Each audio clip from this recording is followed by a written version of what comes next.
Hello guys, my name is NaToSaphiX, and today we have another video. This time it is yet another video for, you guessed it, Play.gg. Today we'll be taking a look at the most recent major winners, outsiders, and their very unorthodox but successful style. Here in the first round pistol against Mouse on Inferno, outsiders start with 4 players on B, who then sort of rotate back and forth between the A bomb site. Funnily enough, when the pressure comes into the A bomb site, outsiders decide to go and stack the B bomb site, probably thinking Mouse are gonna throw a fake at them. This is exactly what happens, and they run into the waiting arms of fame.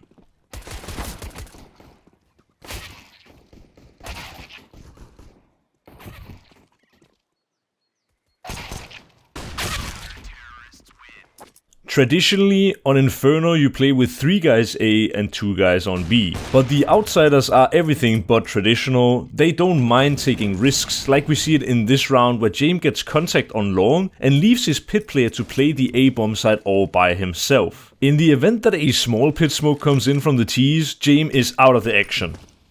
Or if he dies.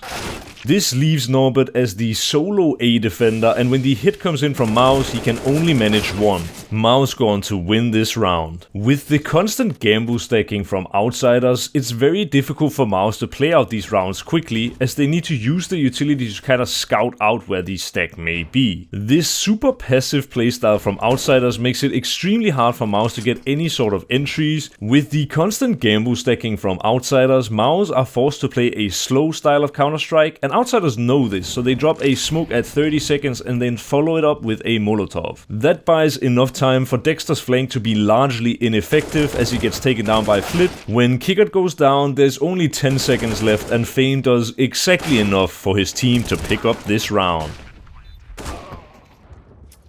Another day, another round where outsiders are playing heavily towards the B bomb site and long. This is getting abused in this round by Mouse, who do a fast Eps pop. Norbert does not even stand a chance, and outsiders save with 4. Mouse finally get a clean entry frag in round 7 when JDC takes down Norbert, and he even makes it a double, which would have just cleared out the A bomb site completely. It basically does so as Jame vacates the premises. Mouse Sports reads that this might be happening, so they throw a little bit of bait, which is enough for outsiders to bite.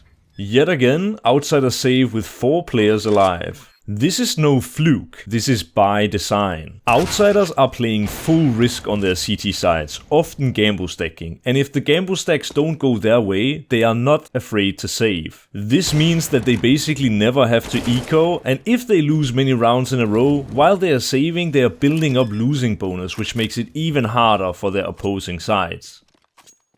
Logically, for a pro team, the best counter to gamble stacking is playing out the round slowly and trying to gather as much intel as they can before hitting a bomb site. But what outsiders do in combination with their gamble stacks is playing so far back, and then they don't use their utility until the hit comes in. Here at 40 seconds, Norbert has a smoke and a Molotov, and it's enough to delay the play so that Flit can come over, take that 1 kill, and then even when Flit goes down, Norbert is going to just stick around in the pit and buy even more time. This is such a hard style to break because it feels almost like you are doing a 50-50 every round whether or not you are running into a gamble stack, and even if you are right, you win, but they save with 3 or 4 players, and if you lose, you lose. In this particular game, Mouse have almost always ended up on the A bomb site, so what do outsiders do? They leave Kickert for an entire minute alone over towards B, and when he goes down, what does he lose? He loses an MP9, and his teammates save 2 Pharmacists, 2 Fami, and 2 M4s. They are still competitive in the next. If you have never watched an outsiders game, they are the masters of saving on the T side and also the masters of the 3v3. Infamous for playing the slowest brand of Counter-Strike I believe we've ever seen in Counter-Strike history, outsiders are masters also at playing down the clock to the absolute last second and yet still winning the rounds. With that in mind, it makes so much sense that their CT style of play also enforces this exact brand of Counter-Strike. A very slow, tempo-less, and at times boring affair. Outsiders are playing every match with a home field advantage, as it seems like they always manage to sort of dictate the pace of the game and make it very, very slow. To counter slow Counter-Strike, what you need to do is find the gaps and take the exactly right timing. With outsiders always playing so passive and far back on CT, the only gaps you'll find is if you can figure out where the Gambo stack lies. Let's watch this round together, where we see outsiders staying completely passive towards the A bomb site, not even having taken the top of mid. Torsi clears this, and when he does, outsiders are doing a 2-man heavy B fake. This creates a timing gap for outsiders, who now find Torsi and the other A player at the same time. The round is just straight up instantly over. When thinking about creative teams, the teams that top your list are probably teams like Astralis and Big and probably a few others that are known for creating utility that has never before been seen. Outsiders are not one of those teams. They are not looking to change up the utility game. They are changing the game. A fresh approach on T side, a fresh approach on CT side, and a fresh approach to economy. Outsiders are completely revamping Counter-Strike.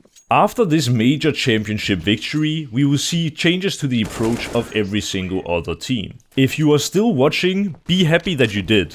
The best part is saved for last. In round 23, Kickert has over $12,000 in a close match, and yet he buys a Mac-10 and rushes up short. A complete and utter curveball thrown from outsiders, and they win the round off the back of it.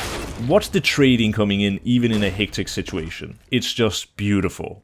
I have only showed you Inferno, and I would have loved to show you more maps, but this video would simply become too long. Instead, I will show you this trick from Fame, a new approach to Mirage that outsiders are employing. Instead of smoking top connector, Fame consistently smokes the middle of connector as it gives him more space to play with. I will jump on a server in just a few seconds and you will see what I mean.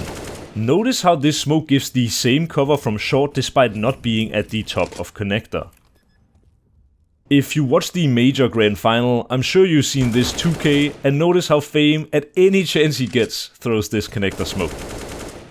What is so damn smart about this smoke, and why does Fame throw it every single chance he gets? Well, with the normal top connector smoke, you can either move right side of the smoke or you can move left side of the smoke. You can use it as a sort of cover for either the A bomb site or for jungle, but when the smoke fades, it does give you quite a few awkward duels. The absolute genius behind Fame's smoke is that the short players who are fighting will still be fighting you in a headshot angle, but if they are out short, they won't be able to get any connector info anymore, and you can play one way on either side of the smoke, meaning that an AWP just cannot guard this area very well anymore. This smoke provides the same sort of visual cover from short, but it makes it much harder for a CT to play a position like stairs, or maybe even jungle, which is now much easier to fight and to molotov. If you manage to get a kill on stairs or jungle, you can walk back into your smoke and use this smoke as a one-way for the rotating player on short. Super general. Because this video was so fun to make, and because I could probably talk about just this small aspect of Counter-Strike for absolute days, I'll leave you with another round here from the major final, Outsiders vs Heroic. It's a brilliant move from the Outsiders. Flit puts extremely heavy pressure in underground to keep the CTs in this area, while Jame is taking a timing up towards A. In the meantime, Flit and his gang are just standing anti-flash outside of Monster, so that if Heroic try to take this space with any sort of utility, they will get absolutely smacked. Outsiders are contesting an area that don't really gain them a whole lot. It's not like they can plant the bomb there, but it is an area with a lot of long angles and one that is quite hard for Heroic to contest, even if they do have a ton of utility. Most importantly,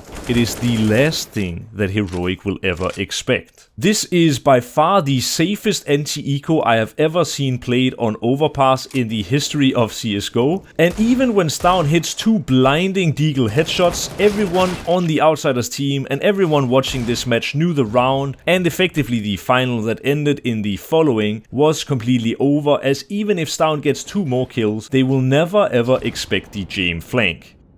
I have been NaToSaphiX for Play.gg, and thank you so much for watching the video.